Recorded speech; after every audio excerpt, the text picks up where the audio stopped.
Huomenta. Mä oon nyt aamupalalla. Nyt on torstai-aamu. Mä ajattelin tehdä tänään uunimakkaraa ja perunoita. Mulla on perunat jo kiehumassa tuolla kattilassa. Ja mä teen vaan tämmösen pienen palasen, kun se on vaan minä, joka syön tuota.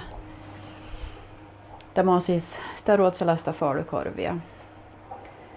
Mä leikkaan siihen tämmöiset viilut, mutta ei ihan läpi tuosta.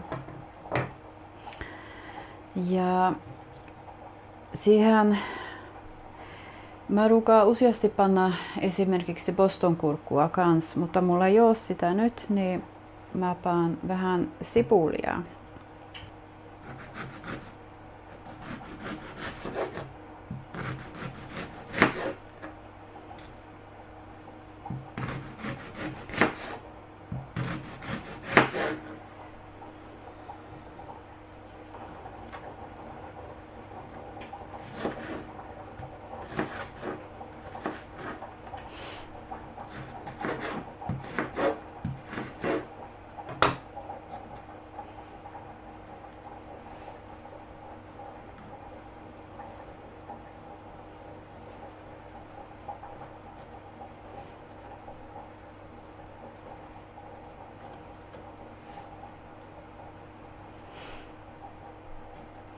Jos tämä rullaa tällainen, niin sen voi leikata tämän pohjan, niin se pysyy vähän paremmin.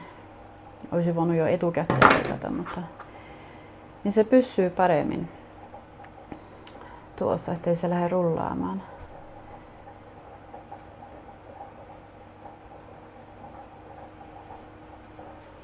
Ja tämän palasen voi vaikka syödä, jos haluaa. Sitten mä paan vähän sinappia.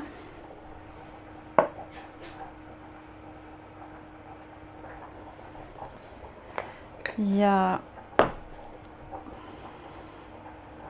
ketsuppia.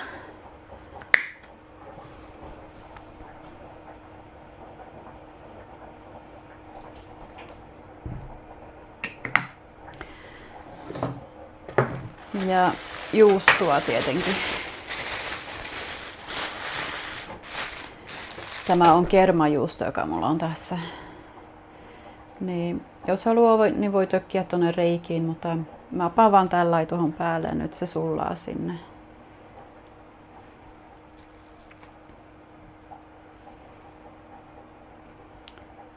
Noin. Ja sitten mä laitan tämän uuniin.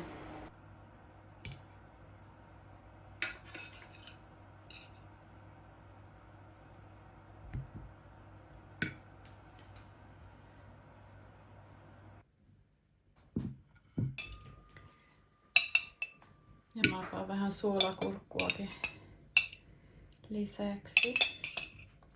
Mä oon melkein tyhjä tämä suolakurkkupurkki. Noin.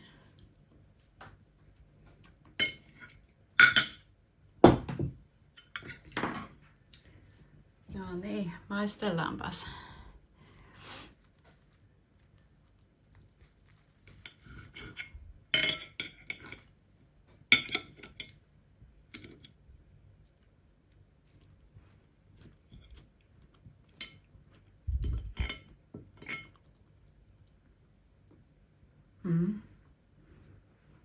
On hyvä.